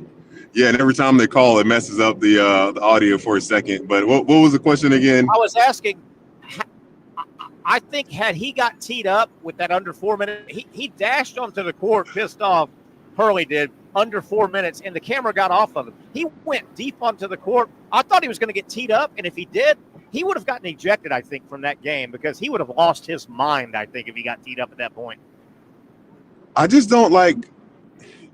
I just wonder, like he needs to see somebody. He has anger issues. He has anger management issues. Like there's no doubt, Terry, right? It appears that way, doesn't it? You can express your point without berating and just going absolutely bonkers. And I don't know, it's just like he has his emotional. He's one of those guys. His passion level is so high. Yeah. It's like he's suffering because he loves the game so much. It's unhealthy. He is suffering. It really does seem to be unhealthy. Last thing about Hurley, and we'll get to some Gator basketball. I wonder what Bobby Hurley thinks about his brother and his antics. Bobby Hurley. Me too. Bobby Hurley, and you may have crossed paths with him. I just know from television, Bobby Hurley's career as a player always seemed like he was under control. He was the point guard that couldn't get out of control. And even, I've watched him coach. Hell, they played the Gators this year. He gets fired up a little bit as a coach, but his personality seems totally opposite than his brother Danny, right? I know, right? Totally opposite, dude. Man. It's pretty darn crazy. But I wonder more so because I know their dad, the elder Hurley. I heard he had a mean streak in how he coached, and right? I think I think it's similar. And I hate this is not a terrible analogy, but it's the first one to pop in my head. They say if your parent is an alcoholic, the kids are more likely to become either extreme and repeat that behavior or go the total opposite. A teetotaler. So I think that there's some semblance of that within the Hurley household, and I think maybe Danny is the one that's maybe going to his dad level and maybe even more because he's on this national stage now and he's doing college basketball instead of high school. Yeah, it still would not surprise me to see the CBS boys. Controversy sells, man. Dude, you're right. It wouldn't surprise people will watch. There will be people watch. Look, he's a back-to-back two-time national championship coach. He's got a lot of. He is a brilliant basketball mind. He has a crazy. I would love if rest in peace, John Feinstein. If Danny Hurley would allow someone to do what John Feinstein did with Bobby Knight, follow him around for a season, and write a book. God, dude, that would turn into one of the best-selling sports books of all time. Yeah. And I tell you, Patrick, that game Sunday was it? Yeah, that Sunday game, Florida UConn, particularly in the second half, that got to be two really, I think, smart basketball coaches really drawing stuff up. Oh yeah. Oh my gosh. My God. Yeah. Hey, oh my goodness. that stuff that Hurley drew up offensively that they run was good. And Golden, he got in his bag of tricks and was looking for stuff, and he looked, and he found some tools in the toolbox finally. Yeah. And, I think Florida, I wish they would start out with that 3-quarter pressure, like not trying to get steals. Like I think a little bit of cat and mouse with it, so teams never exactly know, because I think they're so good at it, and it gets them out in the break. Yeah, and it gets easy baskets. It speeds teams up. But you're right. Like some of those sets coming out of timeout, Danny showed that he is a great how great of a coach he is. Really, really is, man. That was fun watching two smart coaches, battling wits. Hey, Pat, I don't know if you've looked at Maryland a lot. I haven't looked at them a lot, but what I have, and knowing they only play 5 guys, they go 3 guys a little bit. I think Florida has their way with Maryland. It may take 10 minutes. So. I don't think it's even close. I think they beat up Maryland pretty good. It may take 10 minutes of game action. What do you think? Yeah. I think they beat them by I'm going double figure. I'd be willing to put my salary on them to not only win and cover. Yeah. I just don't think Maryland has enough depth, man. They're not going to be able to withstand that Derek Queen. That kid is awesome. Yeah. But he's got 7'2", 7 foot, 6'11", 6'10", and these aren't just bodies. These are guys that can play. Yeah. Yeah, I'm with you. I think Florida has a good game on Thursday. By the way, I've been looking all day, Patrick. The NCAA today, they released the 40. They've chosen 40 officials to cover these next 2 rounds. Right? It takes 40 to cover the whole country. Oh gosh! So they don't tell me Angel Hernandez is there. Well, the one I'm worried about. And they did not announce the actual assignments, but you do know the 40. And Pat Adams did make the 40. Yeah. I think he's terrible. I hope he doesn't go to San Francisco. You didn't catch my joke. Angel Hernandez. Yeah. The worst baseball umpire of all time. I just had to find a way to sneak that in. Yeah. But man, I hope Pat Adams is a long way from San Francisco. A long way. And I said it. And when you text me over the weekend that we sound like broken records, but I'm willing to stand and scream how that is ruining the game until we can change and fix it somehow. Make it faster. Yeah. Make it have an official in the booth up top that can look at it and expedite that call, because it's getting ridiculous, man. It's gotten bad. Just wait. And this is my last. Sorry, Terry. I hope in the national championship game this happens, so we so we can just express and it's top priority that they have to get this addressed, because I know that they're hearing it, but we need it to happen when they have the most eyes, without a doubt.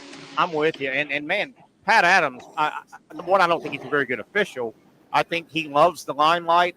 It's like he's looking for reasons to go to the sideline and get that little skinny microphone and get on camera. He loves it. Oh my God! He absolutely. At this point, he absolutely loves it. That's tough in sports. The officials in football, do they call holding as much as the other group? The umpire. You hate that if you just catch a matchup of officials that doesn't match up with your style of play.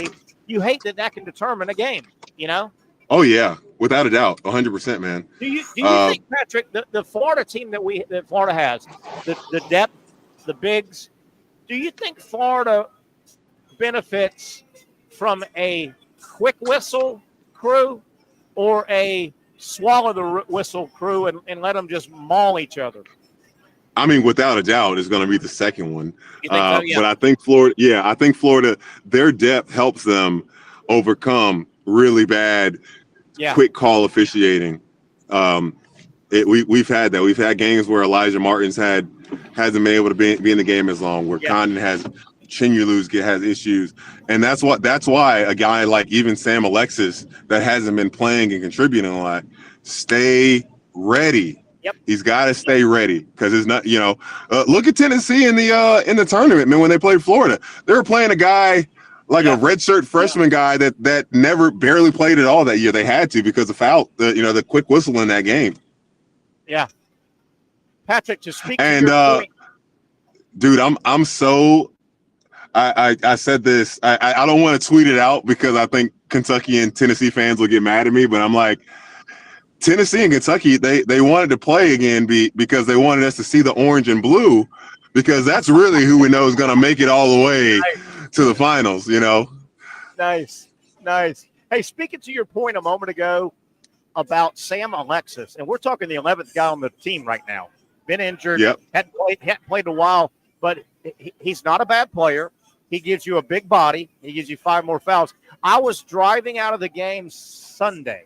I watched the game with my daughter, the Gator game. So I'm driving, and she's in St. Augustine, so I've got an hour drive. I jump right in the car, and I'm listening to Gator Radio Network, right? Post-game. And damn if you made me think of this. Damn if Todd Golden, during his press conference, he brought up Sam Alexis a couple of times. And he said, he did. He said something to the effect of what you just said. Yeah, our bigs, blah, blah, blah. Everybody knows our big. He said, hey, and don't forget, we've got Sam over there ready to go. And he brought up Sam Alexis. So exactly. I mean, I think Alexis is a pretty good player. You could do a lot worse than bringing him off the bench.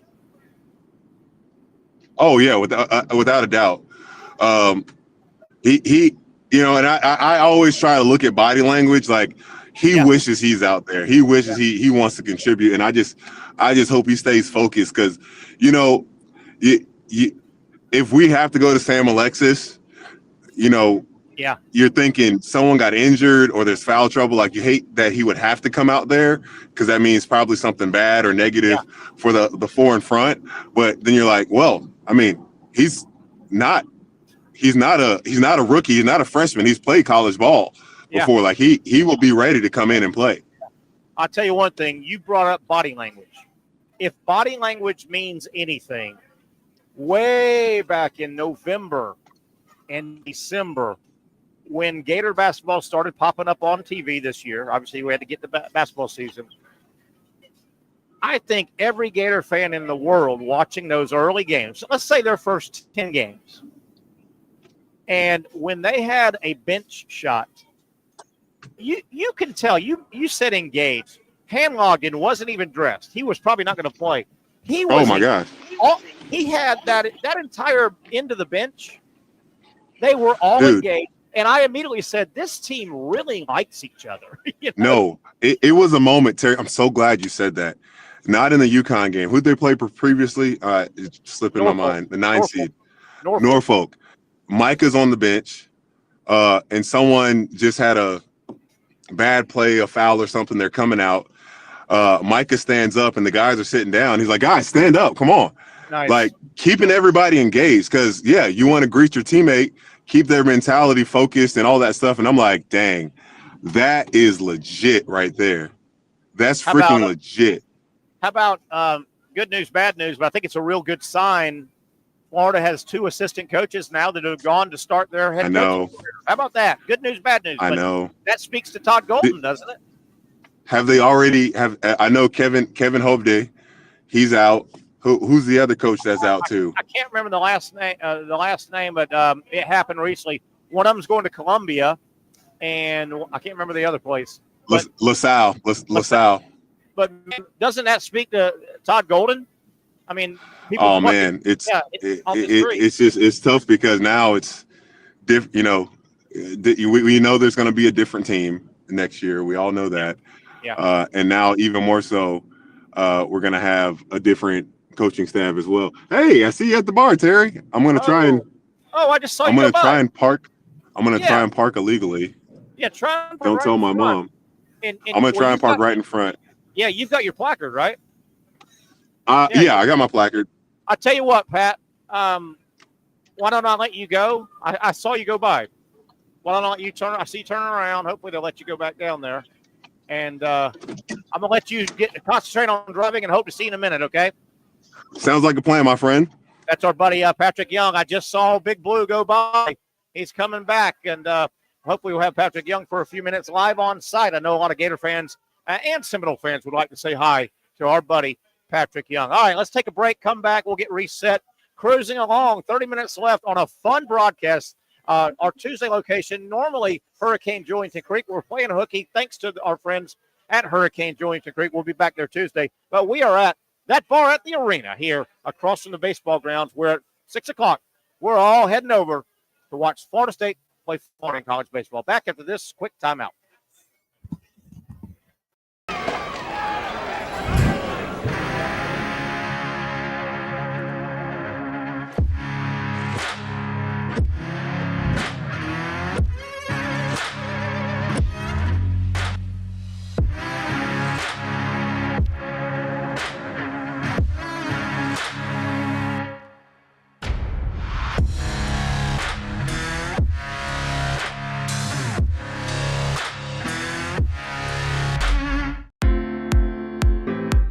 At Southeast Orthopedic Specialists, we know pain and injuries can stop you from doing what you love. This is why our board-certified orthopedic specialists offer the latest in both non-surgical and surgical treatment options and create a treatment plan tailored to your unique lifestyle and goals. So, whether it is a sports injury or that nagging pain that's keeping you from doing what you love, our team has the right treatment for you. For more information or to schedule an appointment online, visit our website. Finally, a family atmosphere, kid-friendly restaurant with a real sports bar feel. Rick's JAX Beach features all of that and a large, climate-controlled covered patio with misting fans and heaters for all seasons. Mix in an extremely diverse menu that features the most quality and affordable steak at the beach, and there's no reason not to enjoy your next lunch, dinner, happy hour, or big sporting event at Rick's JAX Beach, 300 2nd Street North in Jacksonville Beach. See you at Rick's JAX Beach. You really got to hand it to him. Hold on. The previous play is under further review. I'm not sure what he could review, but okay.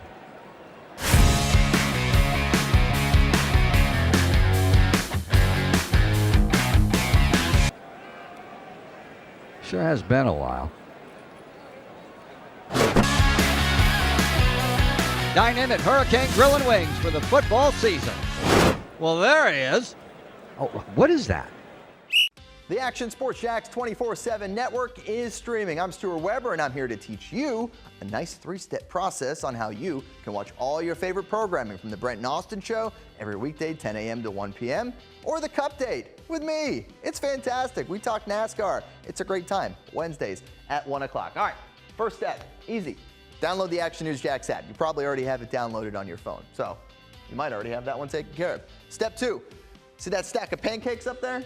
You click that stack of pancakes, and it's going to bring down step number 3, which is a full screen of all the different streams that you can click on, including the Action Sports JAX 24/7 stream. You click that, the video's rocking and rolling on your mobile device. You're watching all the shows you want to, and you're having a good time. You can also do it on your smart TV with the Action News JAX Now app. I do it on my Samsung TV at home. It's a great way to watch it on a nice, large screen for all the content. That's the Action Sports JAX 24/7 network. Hope you can find it. You trust CGC to make your water great, and now you can trust CGC with your plumbing needs as well. Fast, convenient scheduling, licensed and insured. A quick call away at 904-552-1242. You never know when you're going to have an issue with a shower, toilet, or maybe it's a sink that sometimes is easy to fix. All right, let's be honest. I'm not fixing anything. I'm totally staging this because when I have a plumbing problem, I call CGC Water Treatment and Plumbing. Trained professionals, transparent pricing, customer satisfaction. Small problem or even a bigger issue. Maybe you need a new tankless water heater or something a bit more intricate. The experts with 25 years of experience at CGC Water Treatment and Plumbing can do it all. Call 904-552-1242 or visit cgcwater.com. That's 904-552-1242 or cgcwater.com. CGC Water Treatment and Plumbing, an authorized independent Connecticut dealer. Florida license number CFC 143-2579. All righty, we are probably about 30 minutes from first pitch. Florida State baseball at the baseball grounds. We've got 30 minutes left here on the show. at that bar at the arena. Terry Norvelle sitting here in this on this wonderful Tuesday. We'll be back at Hurricane Jointed Creek on next Tuesday, but we're going to kind of wrap up the show at 6 o'clock and head and watch baseball. Patrick is parked. He is about to make his way in here to the bar, and we'll take the show home till 6 o'clock. I wanted to get some other stuff. We talked a lot of Gator baseball, Seminole baseball, of course, March Madness. We'll do that tomorrow, and then Thursday going into the game. 4 games Thursday, 4 games Friday, 2 on Saturday, 2 on Sunday. When they're completed on Sunday, we will have a Final Four, and it is getting down to the nitty-gritty. Let's step aside from hoops for a moment. This date in sports history, some things that went on. Howard Cosell, birthday today, the great Howard Cosell. And I got thinking this morning when I saw this, Howard Cosell, if he was still alive today in his prime, I think a show with Howard Cosell and Stephen A. Smith together would be wonderful. If you're of the age and you remember Cosell, he was a joy to watch, listen to, and follow sports with. Very smart man, very, very instrumental in sports in the really in the 70s. He was really the voice in the 70s. This date, sports history, 1971, the Boston Patriots moved to Foxborough, and their name then became the New England Patriots. And I speak for most football fans back in that era, that's the only way we would have ever heard of the area known as Foxborough. They wanted to make it more regional, is kind of why they changed to the New England Patriots. That reminds me a lot of us football fans. We never, ever, ever, if it wasn't for the Dallas Cowboys, we would have never heard of a location called Arlington, Texas, because they would always say, live from Texas Stadium. Well, we're actually in Arlington, Texas. So in 71, I didn't realize it was that modern. I thought the New England Patriots the name was born maybe in the 60s. And a March Madness this date in sports history that involves the Florida State Seminoles. This date in sports history, way back, as I'm peeking around to see if Patrick's making his way in, this date in sports history, way back in 1972, Florida State basketball played in the NCAA March Madness National Championship game. That's right, the Seminoles, much like JU, the Seminoles made it all the way to a final game in their basketball history. 1972, Florida State loses in the championship game to UCLA, one of the great John Wooden teams, one of those John Wooden teams led by Bill Walton. The FSU team, by the way, was coached by Hugh Durham, who had a long, distinguished career and here comes Pat. Here goes Patrick trying to navigate through. But yeah, neat day for Florida State athletics and obviously Florida State basketball as Pat makes his way in. There he is. Man, you had a busy day, my man. See if you can get over here. There you go. Let's see if we can get you. You're doing great, my man. I'm going to let you get settled. I'm going to move this camera. No, we can see you, can't we? Yeah, right. Here we go. There you go. It is very loud in here. Hey, buddy. What's happening, man? How you doing? I'm good, bro. As some of these Gator fans come over, I got to tell you. Shout out to them boys. Shout out to them boys. Oh, you ready? Yeah. That's nice. That is really, really Shout out nice. Florida Victorious, baby. You know how we do. That is really nice. This table left a moment ago. They walked over and said, "Hey, are you Terry Norvelle?" Yeah, how you doing? Says, "Man, we listen to you when you come on with Shane. We love you." They didn't say anything about Patrick. I said, "I'm glad Patrick's not here. Glad you're not here." You enjoyed that? You enjoyed that? Man, you had a busy day. Man, I haven't seen you in a minute, man. How you doing? Good. How are you? Good. You had a busy day, it sounds like. Yeah, man. Yeah. Dude, and you'll appreciate this. I got to get my Warby Parker glasses reframed because I dropped my lenses and they got scratched up. Oh, so, no. Were they warranted or whatever? I don't know. I hope so. I hope I have to spend, hey, how was $50, $200 for that. Oh, man, and you got some just like this, man. They're nice. Yeah. Hey, man. So he really is happy about that because we don't have to be twins anymore. That's even though I had him first.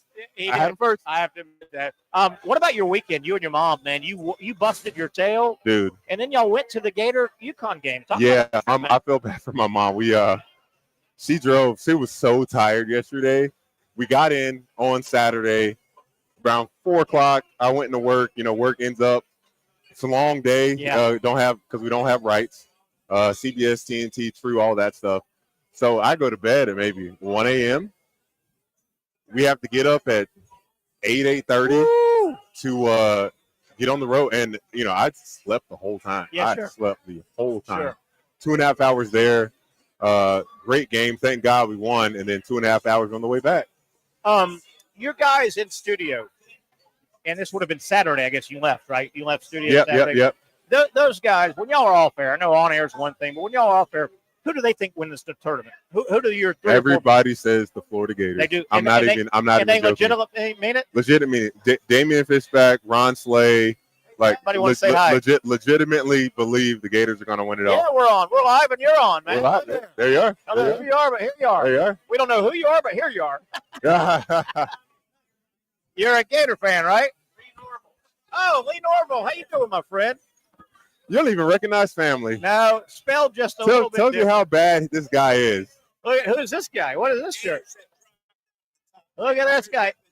You know we're on the air, right? We're on the air doing ourselves. Hey, no. I like your shirt. In all kinds of weather. How's it going? Everybody saying hi to Pat. We're working right now, my friend. If you haven't caught the drift. Hey, we're off in 20 minutes, Lee. That's our buddy Lee Norvelle from Norvelle Realty, right? 20 minutes. 20 minutes.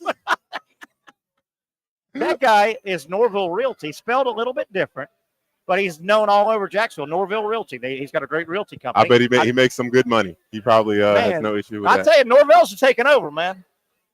Tallahassee, here, everywhere. What were we talking about? Oh, the trip. So your guys in studio, they legitimately, and those are basketball guys. Fish knows basketball. Yeah. Obviously, Pat knows basketball. Dari and those guys. The other ones I'm missing. They think Florida's winning this thing. I think Florida's winning it. Got best chance. Do they have them knocking heads with Duke like everybody? Yeah. Knocking heads with Duke. I haven't.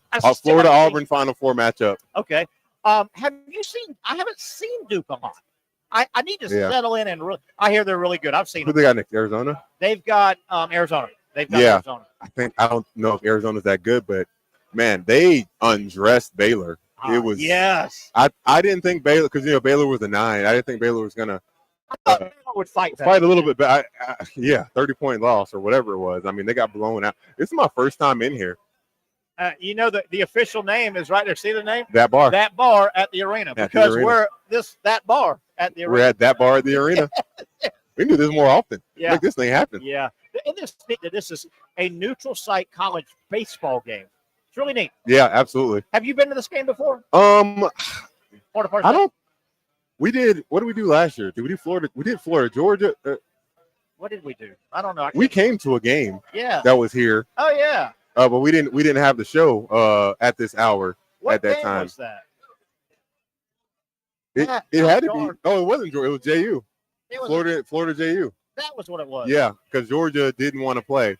Yeah. That was what it was. But now it's like, did we really want to play Georgia? Yeah.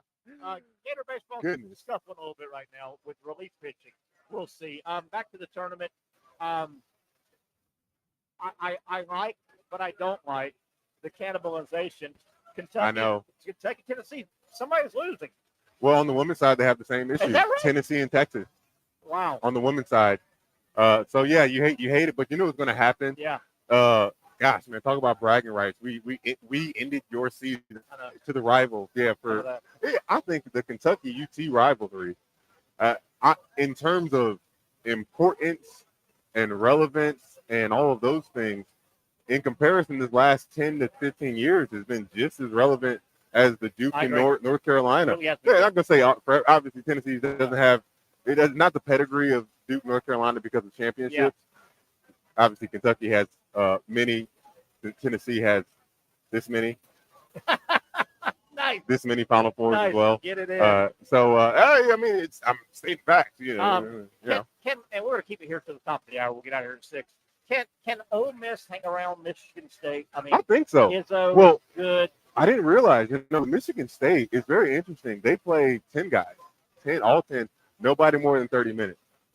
So really? So Mississippi is going to have to withstand that. Their last game, man, I mean, they killed I thought it was going to be more of a fight with Iowa State. I did not see that. That was a great win. Because I said that day, I was like, the day before, what's your prediction that the SEC is going to do tomorrow? I said 3-1.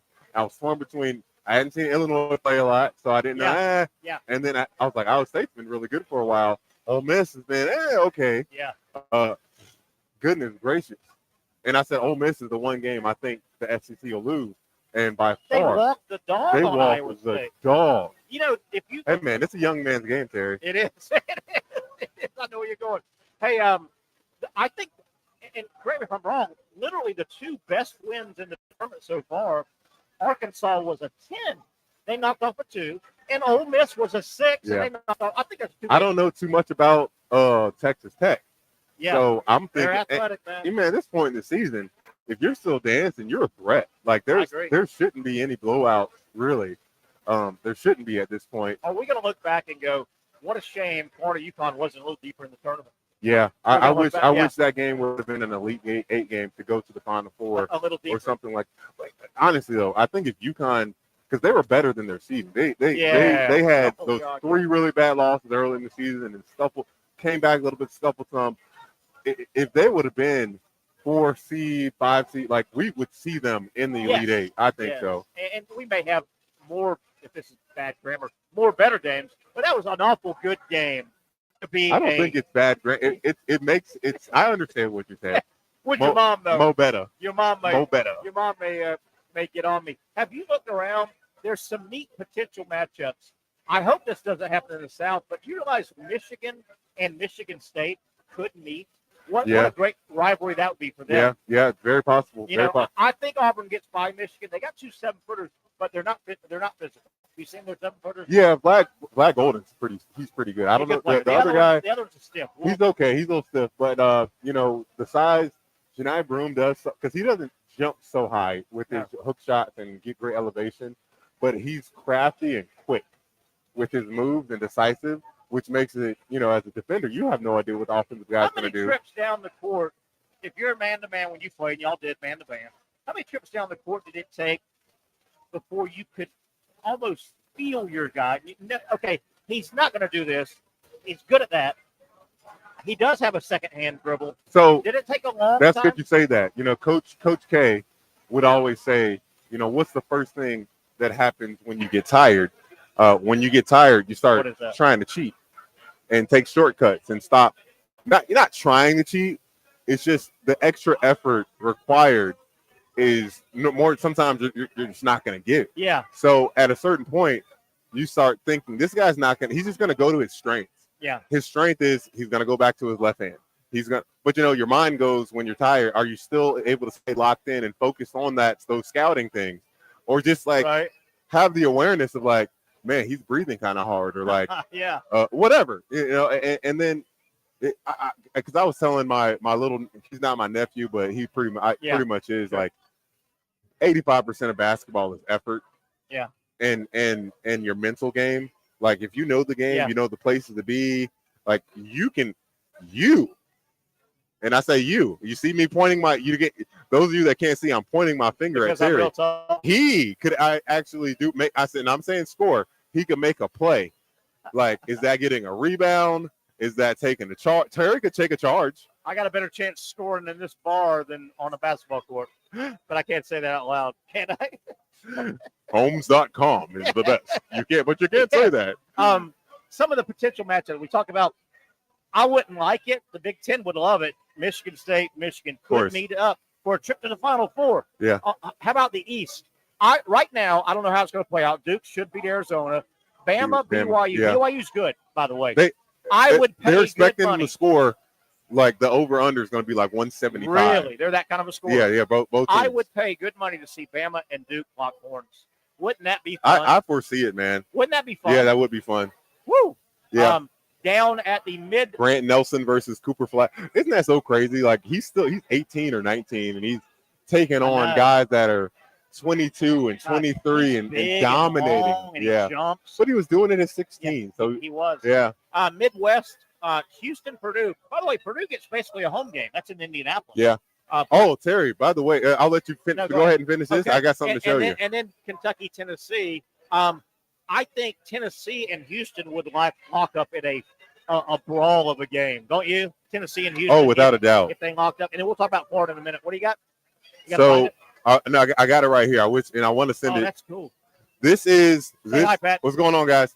This is where every Sweet 16 team starting 5 has started college basketball. Say that again now. Every Sweet 16 team, their starting 5 where they started playing. There's only one team on this graphic where every team has been at the school they started at. Who was that? That's Purdue. Let's see Wow. how well that shows up on the screen. Yeah, how about that? You know, you guys can, if you want to look this up on the interwebs, it's NCAA buzzer beaters. You find that, and it's a really cool. Needs a book. He it's a needs really autographed books. it's a really cool graphic here. Sorry for the reflection. I like it. But if you can zoom in there, you can see Purdue is the only team that has all 5 starters from the same school. Wow, he needs a book. I'm telling you, guy needs a book. These guys, he'll sign it. Michigan State has 4 guys. It's all over the place, and even Florida, Iona, FAU, Belmont. Really? Only one guy at Florida is Alex Condon, and then is it Washington State starting 5? Ruben Chinyelu. Yep. Interesting. Down in the moving to Florida, obviously we all want Patrick. Nice shirt. Yeah, isn't that nice? It's a real nice shirt. Yeah. We all and he needs to get going if you want to. We're off the air in about 5 minutes. 5:40. 5:40. Hang tight. He'll be right here. Thank you, buddy. Yeah, absolutely, man. Absolutely. If it plays out right, SEC guys, Florida, Arkansas. Yeah, right. Playing good. Right. They're Florida, playing Arkansas. Good.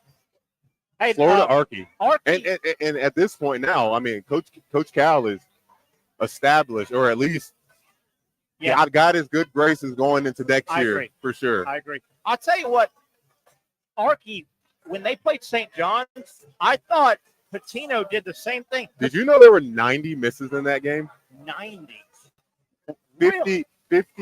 51 of them or something like that from St. John's, and their best player, the guy Luis, really 3 for 17, so 14 of his misses. He had 25% of their misses. How many rebounds would you have gotten in a game like that? I would have gotten at least 10. You'd have got more than that. If you don't get 10, I mean, I want to say like 17, but I would have gotten. You think about it, you can't rebound a made shot. You cannot rebound a made shot, but you can rebound the heck out of a missed one. I thought not Calipari. I thought Patino. I don't like Patino. He did a good job. He turned that into a grinder game. This team his big man got his big man got to do anything he wanted. The big man for St. John's. absolutely. And I thought that one big guy, he's a beast. He's a monster for St. John's. Arky showed guts. They're big guys. They were getting bad calls against him. I thought Arky's big man. I thought so. Jonas, I was almost thinking like Jonas Adu. He transferred from Tennessee and he's at Arkansas now. I was like, man, is he going to regret that? Because he was in a really good situation. He was. He improved so much, and he has overall this year. He has not played well. He has not matched, but in the tournament, he played good. He's been playing very well. He's a good player. I can't lie. Early this year, when I first saw an Arkansas game, way back, and I went, I didn't know they had the Adu kid from Tennessee. I went, dude. But he didn't. And what's so crazy, everyone? Arkansas scored 14 points and a half this season at home. Wow. 14 points late in the season. Like, I want to say it was within the last 5 games of the season. And you're just like, holy crap, there's no way. And now, look, they're in the Sweet 16. I didn't know that. 14 points, Terry. 14. A Calipari coach team. And I remember we kept joking with Pat Bradley. Like, Pat, listen, at 39 years old, you can't tell me you couldn't be in the corner and knock down a shot for these guys right now at 39. He said, I can stretch some, maybe I could do it. Pat, no. They're shot 23% from the field. You can make a shot. We got 2 minutes left. How the hell did Pat Bradley, I'm assuming from the Northeast somewhere, how the hell did he find his way to Arkansas with that accent? He got recruited a little bit late, and Boston College came in the picture, but he was already set,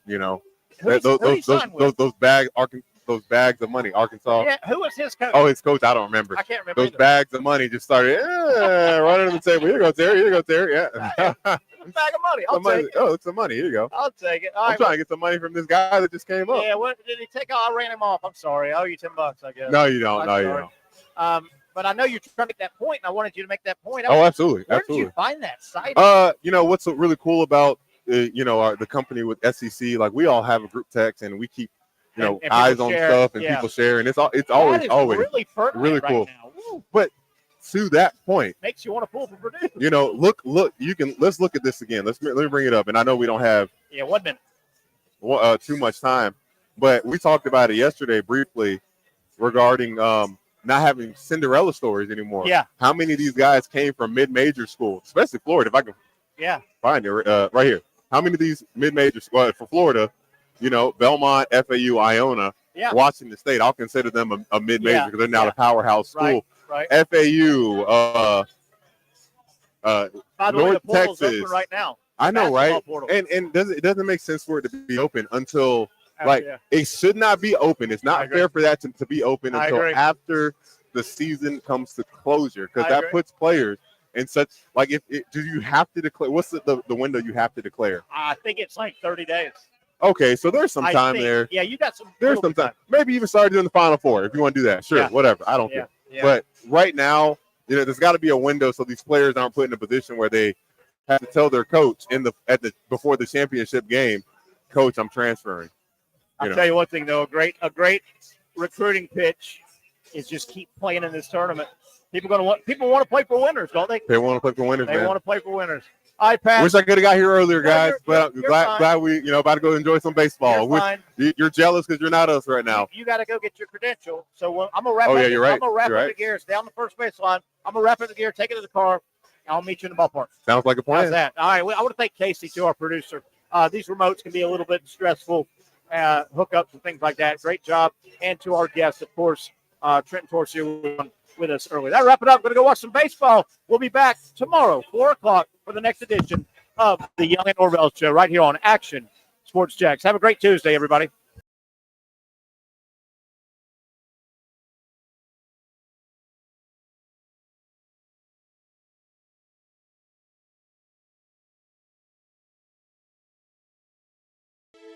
For those dealing with pain from a sports injury, arthritis, or spine condition, Southeast Orthopedic Specialists offers innovative new non-surgical options. Our regenerative medicine treatments, including platelet-rich plasma and other regenerative treatments, use your body's own restorative cells to aid in treating injuries. These procedures are performed in our offices and typically require minimal downtime. If you want to get back to doing what you love, our regenerative treatment options may be right for you. For more information or to schedule an appointment online, visit our website.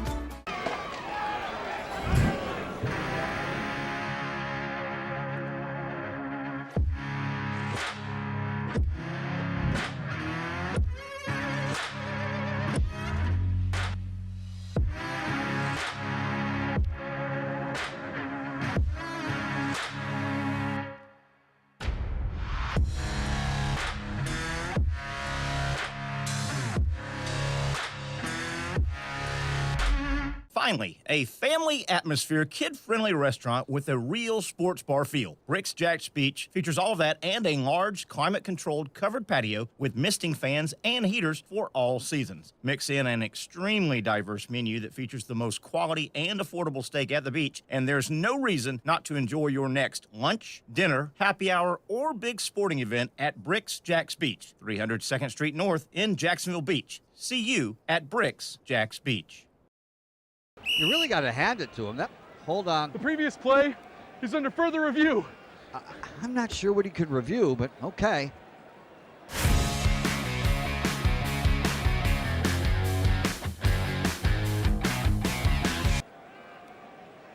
Sure has been a while. Dine in at Hurricane Grill and Wings for the football season. Well, there he is. Oh, what is that? Hey everyone, Olivia Tasley here from Action Sports JAX to tell you all the different ways you can watch our new 24/7 network. 3 easy steps. You don't even need a pen and paper to write it down. Step number 1, download the app. Search Action News JAX in your app store either on your phone or your smart TV. Then, once you're on the app, click on that little drop-down menu in the upper left-hand corner with the 3 little lines. That'll show you these options, and boom, right here, click Action Sports JAX 24/7, and you will be brought to our continuous stream channel. That app can be accessed through all these different platforms, whether you have Roku, Fire TV, Smart TV, Apple TV, or Google TV, you can find our app. Now, if you don't have access to the app, don't worry, we still got you covered. We're across all social media platforms from Facebook, Instagram, X, YouTube, Twitch. We have a podcast channel. Plus, check out our short reels on our TikTok. Action Sports JAX 24/7. It's on all the time and everywhere. It's a new logo, new branding. With Bold City Heating and Air, it's an old school approach. One of the few locally owned and operated air conditioning businesses left in Jacksonville. It's hot, Florida in the summer. You can't do much to avoid it, but you can keep cool with Bold City Heating and Air. It's every customer counts kind of service, from when these trucks have pulled up to my home over the last couple of years and when they pull into your driveway as well. From communication to pricing to the actual service, everyone at Bold City Heating and Air cares about you. You know who is coming to your house. You know they will be well trained, and they will respect your home. Air conditioning convenience at boldcityac.com. Stay cool while it gets hot. Bold City Heating and Air can help. Don't get caught sweating all summer. boldcityac.com, and they have financing to help. New systems starting at $110 a month and $50 off any repairs. Stay safe, stay comfortable with Bold City Heating and Air at boldcityac.com. Homegrown